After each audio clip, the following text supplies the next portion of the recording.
Welcome back for the first time to another video about the state of Elemental Shaman moving into the Midnight pre-patch. There have been a lot of changes to this class between the War Within and Midnight, and I want to get you ready for the pre-patch given that we're going to be sitting in it for about a month from the actual release date. So we're going to go over the talents, the general rotation, some UI elements if you're interested in that, and just the general changes to the rotation, playstyle, and overall what the class looks like going forward into Midnight.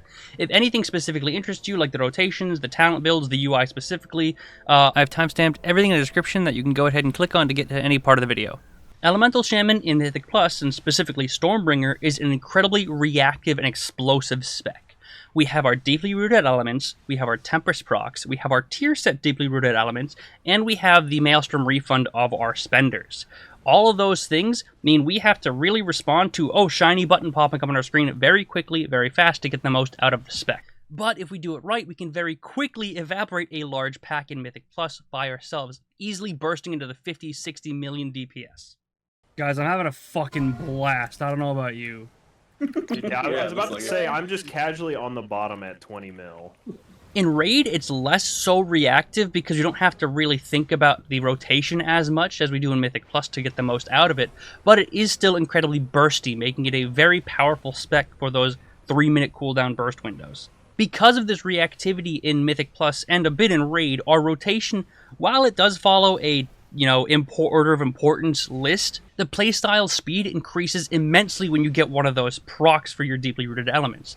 But in Midnight, that changes because deeply rooted elements does not exist anymore. We only have our Ascendants, and it's either a 3 or 2 minute Ascendance depending upon what your talent choice is, and at this point in time it's the 2 minute Ascendance, which kind of feels bad, but that's what it is, which makes Elemental Shaman a much slower spec than it has historically been in the past expansion.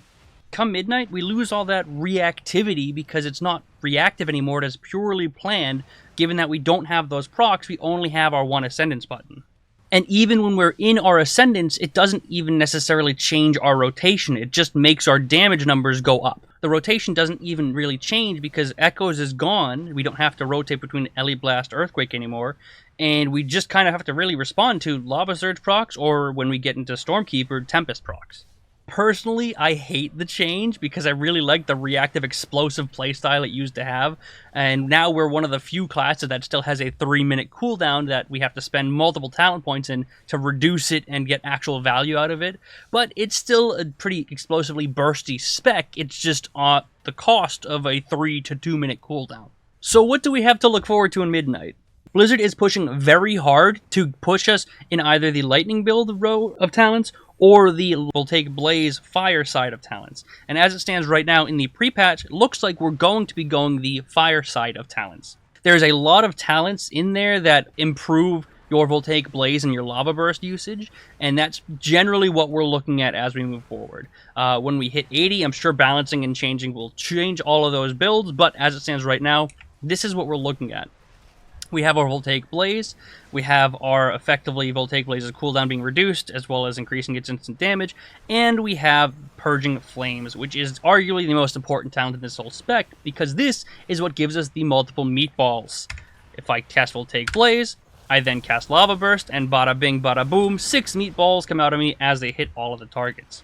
For better or for worse, I know some people hated meatball builds, some people loved meatball build, but meatball build's back and it's here to stay, baby. As far as tuning goes, based on my testing right now, Farseer is pretty clearly the go-to talent for both Mythic Plus and single target scenarios.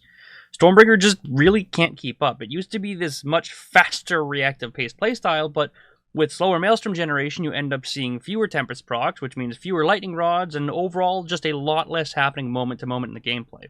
The big change going into Midnight is we got a spell called Voltaic Blaze, which is a solid replacement for Liquid Magma Totem, but it does have a big issue in that it effectively costs 4 talent points.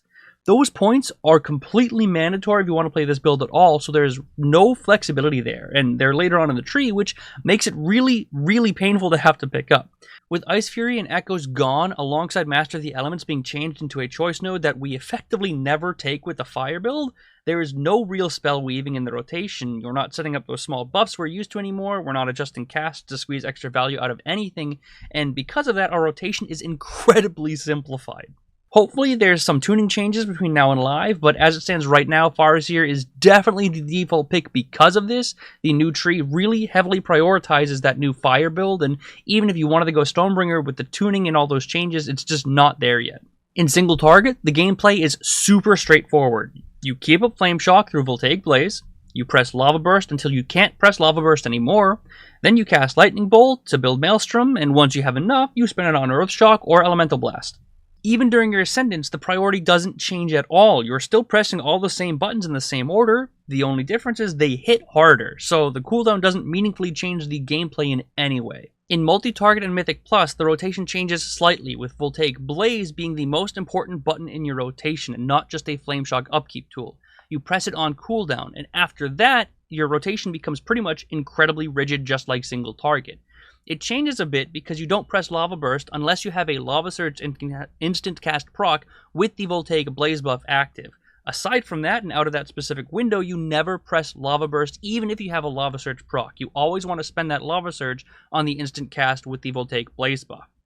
When you don't have your Lava Surge or Voltaic Blaze buff active, or it's on cooldown, you go right back to just Chain Lightning to build Maelstrom and Earthquake to dump it. Once your Voltaic Blaze is down, you are effectively just a Chain Lightning Earthquake machine until your next Voltaic Blaze window, where you Voltaic Blaze, Lava Burst, right back to building spending. But now, just to finish it off, let's talk about the UI, because with the removal of weak auras and just general UI elements, it can be a little bit finicky to get your UI looking how you want it. As you can see here, I have the basic cooldown manager with nothing else on my screen aside from my Maelstrom bar, and that's really it. Everything you see on my screen is default Blizzard UI, with the exception of this bar, which was called, I think, Sensei's Class Resource Bar. Yep.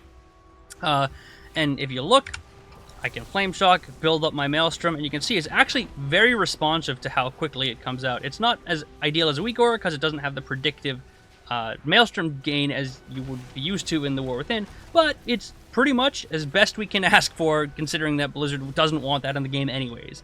So, if you want any elements of my UI here, I have linked them in the description. I have all of the add-ons I use, as well as the actual import strings for the add-ons, as well as the import string for my cooldown manager if you want to have that in your game as well.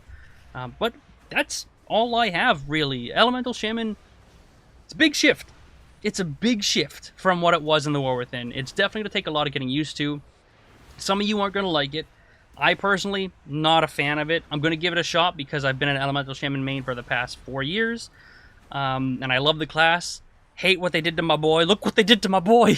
But it is what it is. So, if you enjoyed the video, leave a comment. Let me know what you thought. And let me know your thoughts on the Elemental Shaman change as a whole. Because I have been reading a large amount of the forums, as well as posting on the forums my thoughts about the changes made to Elemental Shaman. And I've seen a lot of positive talk about it. So, if you're one of the people that like the class, make sure to let me know in the comments. If you're one of the people that hate the class now, also let me know in the comments below. But, that out of the way, thank you very much for watching. I hope you enjoyed, and I'll see you next time.